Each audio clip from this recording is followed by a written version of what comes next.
다니엘서 3장 1절에서 12절 말씀입니다. 4절, 그때 전령이 큰 소리로 외쳐 말했습니다. 민족들과 나라들과 각각 다른 언어로 말하는 모든 사람들아, 너희에게 명령한다. 고대 바벨론에서 전령은 왕 대신 선포하는 자였습니다. 전령은 왕이 부여한 권위를 가지고 왕의 뜻을 전했습니다. 그것을 선포라고 하지요. 우리가 기도 중 선포하는 것은 왕의 뜻을 말하는 것입니다. 왕의 뜻만이 이루어질 것입니다. 민족들과 나라들과 다른 언어로 말하는 사람들이란 느부갓네살 왕이 직접 점령한 여러 나라들과 지역들을 효과적으로 통치하기 위해 그 나라 사람들을 통치자 및 관리로 임명했다는 사실을 암시하고 있습니다. 6절, 누구든지 엎드려 절하지 않는 사람은 당장 활활 타는 불구덩이 속에 던져 넣으리라. 엎드리다, 절하다는 두 동사는 느부갓네살이 2장에서 다니엘에게 한 행동을 묘사하는 데 쓴 단어였습니다.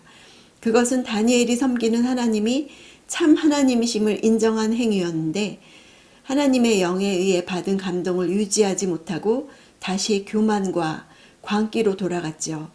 자신의 바벨론 제국이 분열로 인해 산산조각 날 수도 있다는 두려움 때문에 극단적인 국가 숭배 정책을 도입하기에 이릅니다.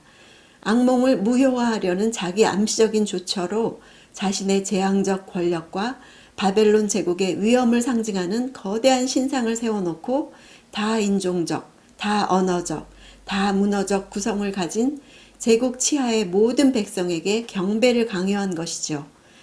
이처럼 금신상에게 절하는 국가적 경배의식은 바벨론 제국에서만 있었던 유물은 아닙니다.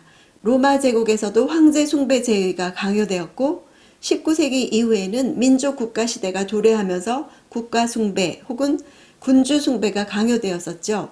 20세기에 들어와서는 일본의 군국주의와 히틀러 치하의 독일 제3제국에서 역사적으로 되풀이되었었습니다. 이 모두 다 자기 파멸을 재촉한 길이었죠. 불구덩이는 벽난로, 용광로를 의미하는 단어죠. 금신상을 만들어 세우기 위해서는 벽돌을 굽고 금속을 녹이고 주조하는 작업 과정이 필요한데 이를 위해서 용광로가 반드시 필요했죠.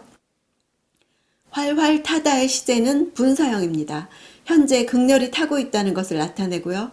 당시 바벨론의 용광로는 윗부분이 광석을 넣는 입구로 사람이 들어갈 만큼 폭이 넓었다고 합니다. 또 땅과 맞닿은 부분에 출구 역할을 하는 넓은 문이 있어서 이 넓은 출구를 통해서 안을 들여다볼 수 있었습니다. 평상시 용광로의 온도는 섭씨 1000도 정도 달했을 것이라고 추정합니다. 8절, 그때 어떤 바벨론 사람들이 앞장서서 유다 사람들을 고발했습니다. 여기서 고발했다를 원문대로는 그들은 유다인을 조각조각 씹어 삼켰습니다. 이는 음식을 먹는 행위를 의미하는 동사와 어떤 물체가 조각조각 잘라진 상태를 나타내는 명사로 이루어진 어구인데요. 마치 사람이 음식을 탐욕스럽게 조각조각 이로 씹어 삼키는 모습을 연상케 합니다.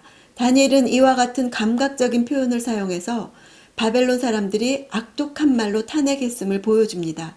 특별히 유다 사람들이라고 쓴 것은 당시 갈대아 사람들이 유다 민족에 대한 적대감이 많았다는 사실을 암시하지요. 바벨론 사람들의 악독한 참소는 신실한 성도들에 대한 사탄의 참소를 연상시킵니다. 하나님의 백성은 언제나 이와 같이 사탄의 악독한 참소와 비방을 당할 가능성을 안고 살아가죠. 다니엘의 원독자는 고레스 왕의 명령으로 바벨론 포로에서 귀환한 이스라엘 백성들이었습니다. 이스라엘 땅으로 돌아온 사람보다 돌아오지 않은 사람들이 더 많았습니다. 5만 명가량이 돌아와서 제일 먼저 성전을 지었죠. 70년 동안 포로지에서 정착하다가 세대도 바뀐 후에 다 포기하고 돌아오기는 참 어려웠을 것입니다. 에스더서는 돌아오지 않은 페르시아 땅의 유대인들에 대해서 기록한 책이죠. 믿음의 시험을 다 거치고 다 버리고 돌아온 후에 그들이 느낀 것은 바벨론 신전이나 페르시아 신전의 위용에 비해서 자기들이 지은 성전의 초라함과 바벨론의 땅이나 페르시아의 땅 크기에 비해서 자기 나라의 초라함이 더 크게 느껴졌을 것입니다.